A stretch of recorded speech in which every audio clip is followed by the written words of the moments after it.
You're listening to Beyond Wellness Radio, bringing you the cutting edge in health, biohacking, and sports performance. Stay up to date and listen anywhere and anytime on your computer, tablet, or smartphone by subscribing on iTunes. Catch your host, Dr. Justin Marchegiani, as he answers your burning health questions as well as interviews from world-renowned guest experts. For more Beyond Wellness Radio, go to beyondwellnessradio.com. Hey there, it's Dr. Justin Marchegiani. Welcome to Beyond Wellness Radio. Feel free and head over to beyondwellnessradio.com where you can access our full podcast transcriptions. While you're there, you can also sign up for our thyroid and female hormone video series. This series goes into the root cause of why your hormones are out of balance. While you're there, you can also schedule a functional medicine consult with Dr. Justin, myself, where we'll dig deeper into the root cause of your health challenges. Feel free and think of sharing this podcast with at least one person. This podcast grows by people sharing it.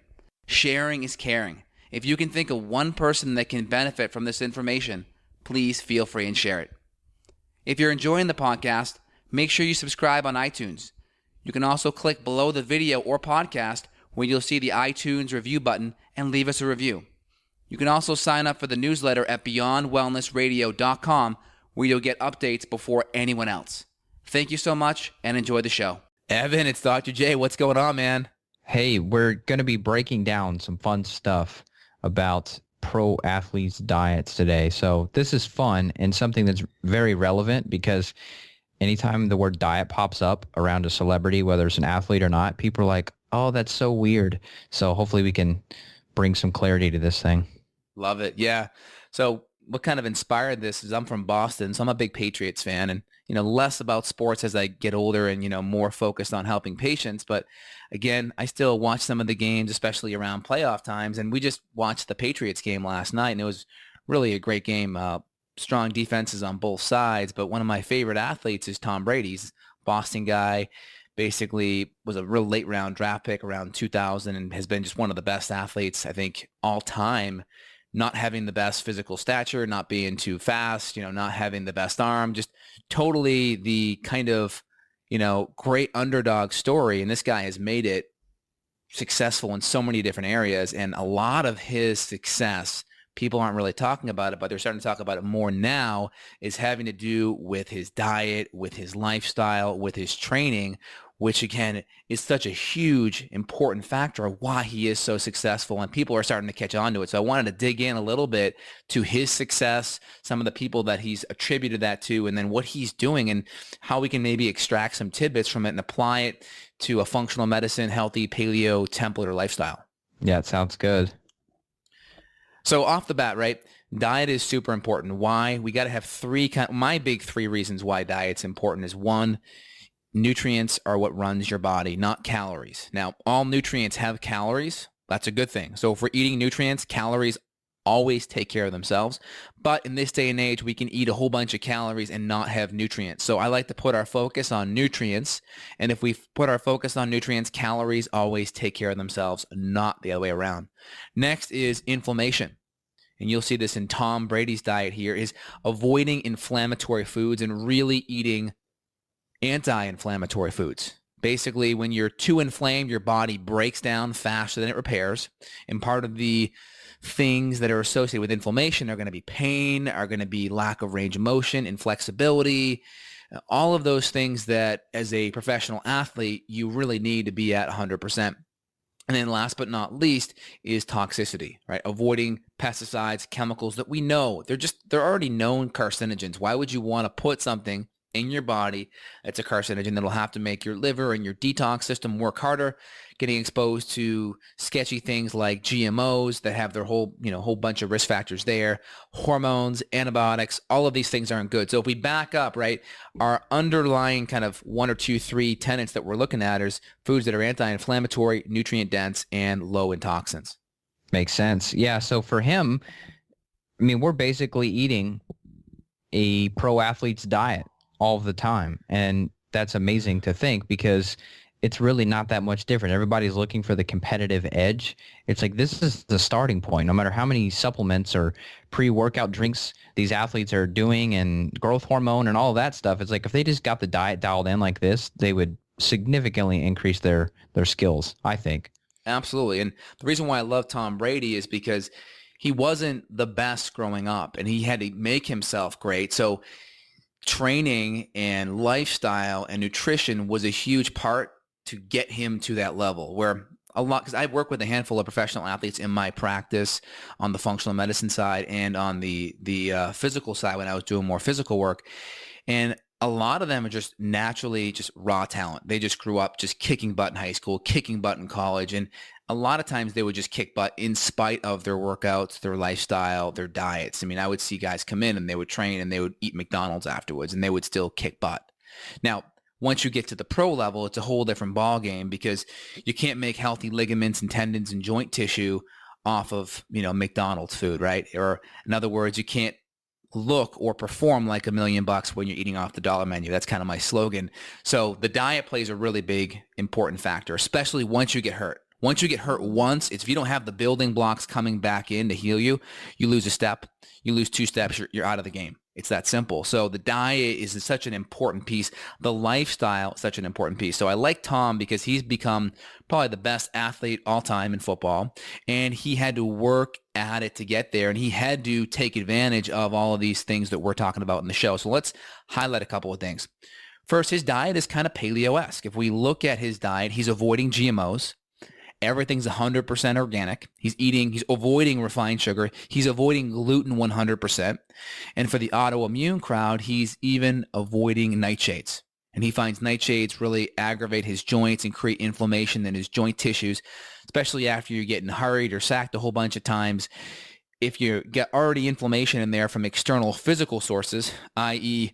a 250-pound linebacker blitzing you and knocking you on your butt, well, if you're eating extra nightshades or inflammatory foods, that's going to be just smoldering fire that, it adds a little bit of gasoline to make it take off. So avoiding nightshades is important because of the alpha-solanines and the glycoalkaloids in there that can be inflammatory and that can irritate the joint. So we already have some sugar, we have some nightshades, we have all of the things that are toxic based like the pesticides, chemicals, GMOs, hormones, antibiotics. And then he really emphasizing a lot of plants. And when you look at his diet, he's not doing much fruit. The only fruit he does is in a smoothie, typically post-workout or in the morning. So if you look at his diet, it's mainly vegetables for the carbs, a little bit of starch. He's doing 20% animal protein, right? So he's doing a lot of grass-fed meats, wild Alaskan sockeye salmon, beef, chicken, right? And it's grass-fed meat. Is emphasizing the quality, emphasizing hormone-free organic. So the meats are there, lots of vegetables, a little bit of fruit, little bit of starch, and then, some good fats. One of the things he talks about is really enjoying his avocado ice cream. So he makes ice cream with raw organic cacao, sugar-free, and then mixes it in with avocado and blends it up. And that's Tom Brady's ice cream. So this guy's a super healthy guy, and he attributes a lot of his success from Alex Guerrero, who is a traditional Chinese medical doctor, or a traditional Chinese like acupuncturist, kind of non-traditional physician, and he attributes all of his success to Guerrero. So he kind of talks about the whole acid alkaline diet, which we can break down in a few minutes, but he attributes a lot of his success to it. Not only the diet and lifestyle piece, but also he gets to bed by 9 o'clock at night. My God. So we all know why that's important, or at least we've talked about it on previous shows, because of the growth hormone output that we get by getting to bed before 10 o'clock is amazing. So he stresses the sleep component and the diet component. I'll take a breath, Evan, so you can kind of give your analysis too. Well, there's another couple cool pieces to this thing is that his cook, so we were kind of reading off of an interview that his chef wrote, or that, the chef was transcribed, and he was talking about using raw olive oil. So he even has that dialed in where he's not even cooking with olive oil. He's using just cold use only there, but he's cooking with only coconut oil. He's using pink Himalayan salt, no coffee, no caffeine, no fungus, no dairy.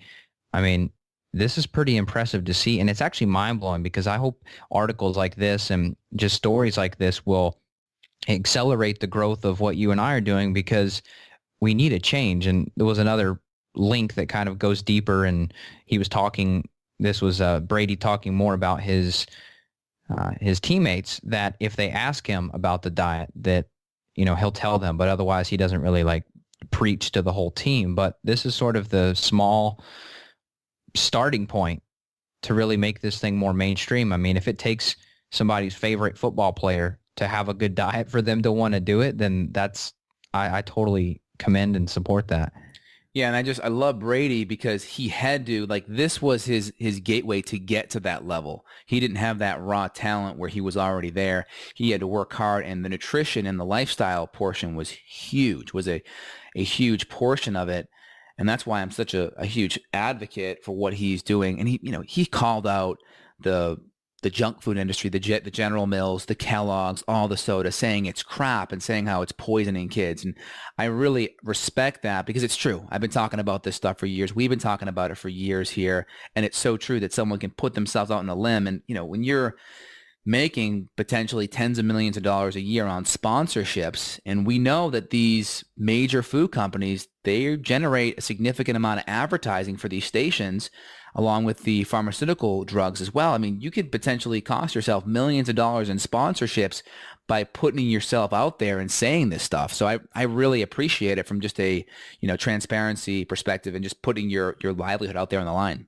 That is true. I mean, because who knows how many of these people are sponsored by the big agra and big food companies selling corn and dairy and garbage. And if you go strictly on the dollar signs, you'll never see like a commercial, for example, for organic broccoli. It's just not going to happen. So it's just going to continue to have to be this kind of grassroots people speaking out. And another thing that's cool here, he was talking about using the dehydrator.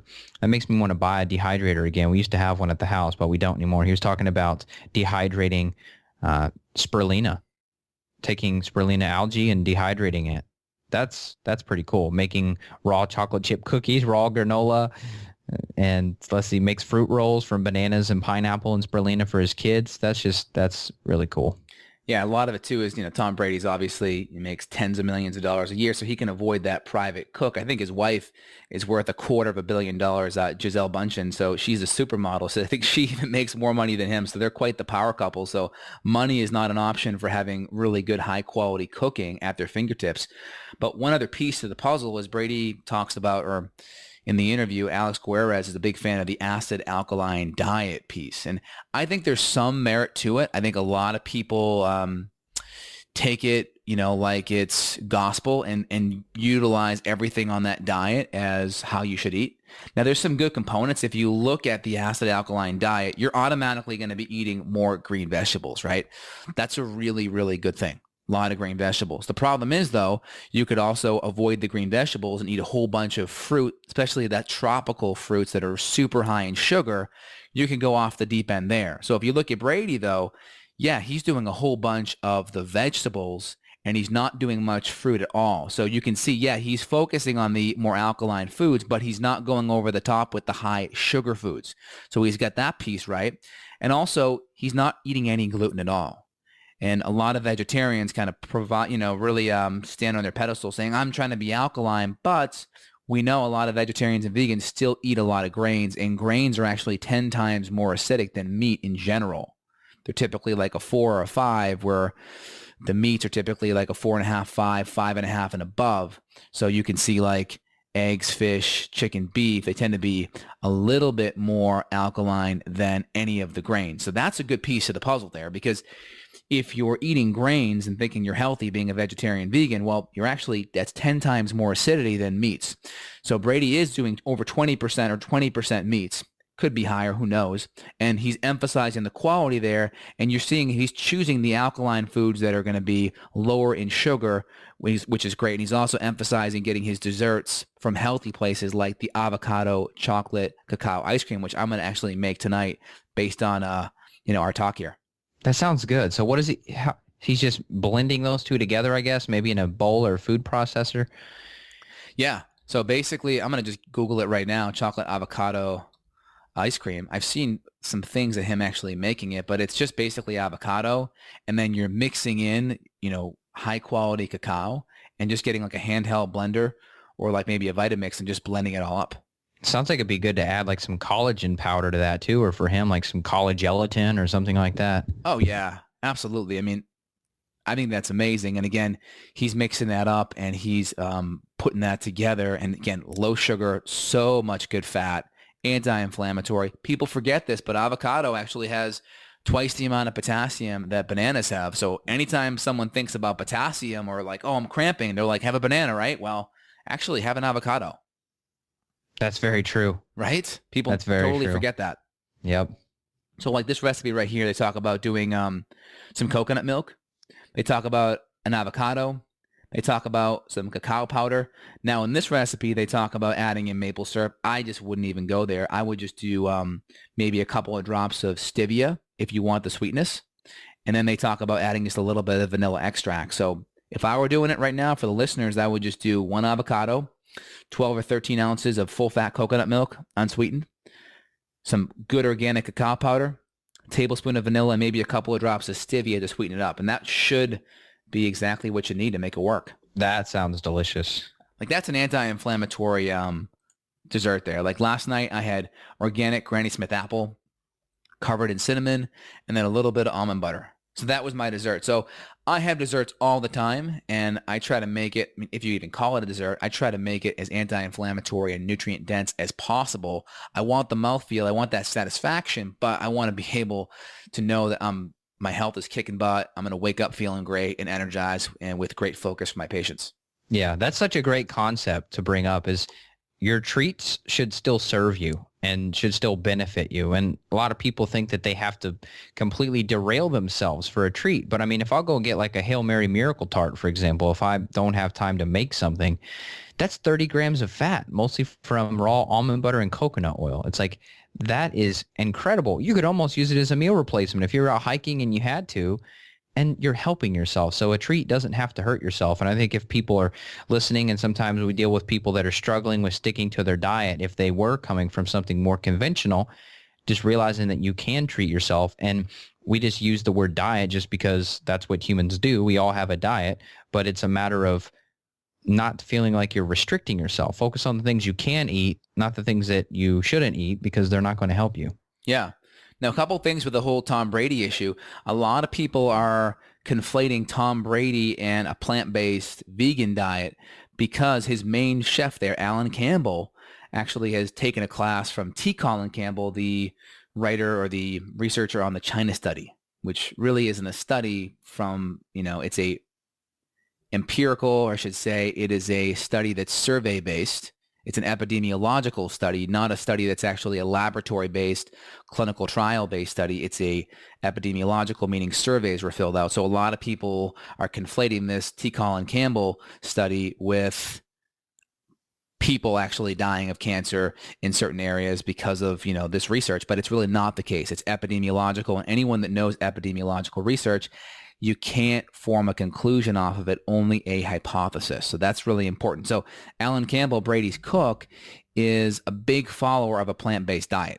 So he talks about being plant-based a lot of times in some of these interviews, but he's not making that for Brady. He even says that 20% of Brady's diet is pure, good quality meat. So if anyone's getting confused out there, that's probably where some of that confusion comes from, is Brady's chef is a follower of a plant-based diet, but not necessarily Tom. So just kind of keep that in mind there. Good point. Yeah, I'm sure that some vegan podcasters out there are like, yes, we finally have the golden ticket to make this thing reality. That's not going to help you. And he would not survive in sports if he was omitting the grass-fed beefs and wild salmon, in my opinion. Oh yeah, it's totally impossible. Now, just to touch upon T. Colin Campbell, he's a nutrition researcher out of, I think it's up in Ithaca there, Ivy League school, Cornell. And he talks about the China study, which he went back into China and did this epidemiological research, like I said, and did these various surveys and came up with kind of rationality that people that ate more meat based on the surveys had more cancer. Now, Denise Minger broke a lot of this down and found out that those statistics that he, collected via these surveys weren't necessarily all it's cracked up to be, and found some other correlations, such as people that ate more grains had more cancer. So if you want to dig into some of that, look at Denise Minger's blog on the China study. Also, T. Colin Campbell did a clinical trial, or did a laboratory-based trial on rats. And what he found with the rats is that if you took the protein down from 20% to 5%, and they were giving a casein protein, which is extracted from milk. Anyone that knows about milk has two kinds of proteins, casein and whey.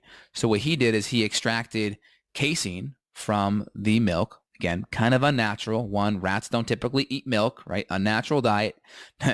Scenario number two is they're typically not just getting exposed to casein. They'd be getting exposed to casein and whey. And whey is shown to be anti-inflammatory and a great precursor for glutathione. So we know that it's kind of a scenario that's kind of utopian, doesn't really happen in the real world. And what he found was when he took the protein down from 20% to 5%, that cancer stopped. Now, that's something to keep in mind, but he was giving them a whole bunch of aflatoxins or mold toxins as well to kind of stimulate this cancer growth. But he found 20% cancer was on, 5% cancer was off. So he kind of created this book called the China Study, not based off of the epidemiological studies, just basically his idea of what a diet should be, and called it the China Study, which is the same name of this study he did over in China, and they're not the same thing, but people think they're the same thing. So just kind of keep in mind, there's the China Study book and the actual China Study. They're both totally different things, yet everyone thinks they're the same thing. It drives me nuts. And Brady's cook is kind of conflating the two here as well with Brady's diet. So I want people to realize two different things, kind of T. Colin Campbell's school of thought on protein and animal products being bad, and what Brady's actually doing and applying are two different things. So just kind of keep that separate there. Now, let me jump back to this diet piece. I didn't see anything, and maybe you did. Does he talk about taking any type of like protein shakes? Is he doing some grass-fed whey or anything like that? Did you see? Now, again, I think there's going to be some level of secretness here, or right, secretivity, if that's a word, because you're not going to let out the exact secret sauce of what's going on. But I've read in multiple articles. I've studied Tom Brady because I always try to study successful people. You can learn a lot about their routines and their habits. But he's talked about Alex Guerrez helping him and talking about utilizing many of his supplements and supplementation, and how supplementation has been a really important part with the diet. So he has mentioned supplementation.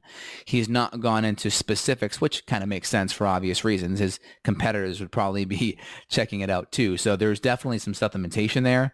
If I were to go out on a limb, I know he's a big fan of Guerrez's supplement Supreme Greens, which does have MSM and a lot of organic green vegetables in there. So there's the green vegetable MSM piece. I would imagine there's some kind of protein support, whether it's whey protein, probably some collagen in there, probably some anti-inflammatory fish oil, probably some branched chain amino acids pre and post exercise and exertion, potentially even some creatine in there too. There's probably a lot of different nutrients for muscles, for joints. I would be shocked if there wasn't collagen there. Personally. Yeah, I would be absolutely shocked. Yep. If he's this dialed in, it would be a mistake not to. So I bet he does. I think probably some glucosamine sulfate and or chondroitin in there, fish oil, definitely some extra protein support like I mentioned, and who even knows what else? I mean, obviously high quality multivitamin. This guy's probably getting micronutrient testing. So his nutrients are just 100% dialed in. He's probably doing all of the functional medicine stuff, probably working with functional medicine practitioners too. I know he sees good chiropractors all the time. So he's getting really good chiropractic support as well. So this guy is totally dialed in, and he's really advocating for natural health. That's neat. Any comments on that, Evan? Well, I think that was a really cool little piece of news. I mean, I don't have much to add to it except that it's exciting and it's helping us to turn the tide a little bit more. We still have a long way to go for this to be commonly accepted practices, but I think this is really going to help us to jumpstart this thing. Maybe this story will live for a week or two in the news headlines, and we'll see an influx of new listeners. Who knows? Absolutely. So kind of just summarizing this here, what one of the best NFL players is doing to stay healthy is diet is almost everything. He attributes so much to diet, which is going to be gluten-free, nearly grain-free from what I can see. The only thing I see him talking about is a little bit of brown rice. That's it. And it doesn't seem like that's that frequent. Majority vegetables. He kind of even shuns fruit, which I kind of like. The only fruit I like to do is the lower sugar fruit in general. Good quality meats, organic, pasture-fed, avoiding the GMOs, avoiding the junk, and lots of vegetables and supplementations but it's kind of discreet. And then really emphasizing the sleep portion, getting to bed by 9 o'clock, up around 6, getting about, I would say, 10 hours a night or 9 hours a night, which is essential. And then also, just making sure you're aware of the acid alkaline piece, and that Brady is choosing foods more on the alkaline side, but he's avoiding the ones that are higher in sugar, which I think people that talk about the acid alkaline really make a mistake on that. And they also make a mistake thinking meat is bad because of the acid balance. But again, much more alkaline than grains. So I think today was a pretty good talk. That's the general take home. If anyone's tuning in late or got that glazed over look, that's the general take home there. And again, just emphasizing how important diet is, right?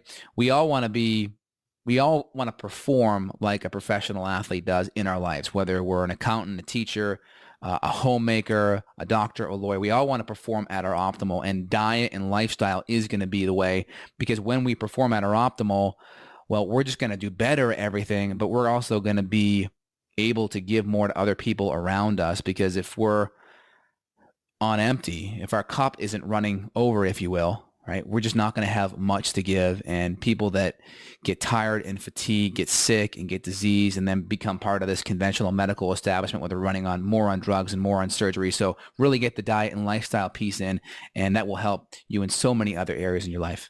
Exactly. And I know this is very common and similar to you. There's so many people that we work with that are these type A go-getters, even if they're not professional athletes specifically, but just go-getters in their business, or they're IT executives or attorneys or whoever it is that are trying to perform at their best. If you're that rock and your whole family, which I've always been this way for my family, your whole family leans on you and you're that rock, you have to keep all of these things dialed in so that you keep yourself healthy, because if you burn out, then the whole system kind of collapses. And maybe your extended family, maybe that's not like your highest priority, but for me, I want to be able to be there and be able to provide for everybody and be the energetic person that's there and feeling good and sleeping good and inspiring people. And that's why I stay so dedicated to this whole thing, is to be able to help others. It is about myself at some level, but it's mostly that I am up on top of my game so I can spread the health around and not be so focused on, sick care of my own self. That's why so many people can't help others. I think this is a rant here, but if you don't have yourself fueled up and you don't have yourself dialed in, how in the world are you going to have any energy to provide for others? You're not going to be able to. You're not going to want to, say, volunteer or do a podcast or write a blog. You don't have it. Your battery is on 10%. It's like you're operating throughout your whole business with 10% on your smartphone. That's guaranteed to fail eventually. Yeah, if I would summarize, everything we're doing on this podcast is helping people write essentially deposits in their health account, right? In their health energy, or if we use the health savings account term, right? We're trying to have them write deposits into that account so that when it comes time to pull money out or pull energy out because of stress or because of obligations or family or life, that we have a surplus of energy there and we can just utilize it and not ever go into health or energy crisis or debt, i.e. disease. Yep. And health is wealth. It really is. A lot of people listening, maybe they're practitioners listening out there, and you all are wanting to increase your business revenue and all that stuff. You have to still prioritize yourself. And it's easy to get so wrapped up in the day-to-day of working with people, and you can put your own self to the back burner. And it's not selfish. It's just self first. And if you keep that in mind, you're going to have a long, healthy, and happy, successful life. Great job, Evan. Well, any last comments here? No, I think that was it. This was a good coverage and kind of a different topic than usual, but really fun. Love it. Well, anyone listening that enjoys it, give us a review over on iTunes. Again, feel free to speak your mind. Let us know some topics you want us to go into. Even if we can just tangentially connect it to health, we love to go over it and connect with different listener bases so we can grab a hold of more people's ears and help get their health better. Mm-hmm. Thanks, Evan. Take care. Bye. Bye-bye. Got a question for Dr. J? Go to beyondwellnessradio.com and click the questions button. Then tune in to hear the answer. Also, if you like the show, click below to review us on iTunes. For more Beyond Wellness Radio, go to beyondwellnessradio.com.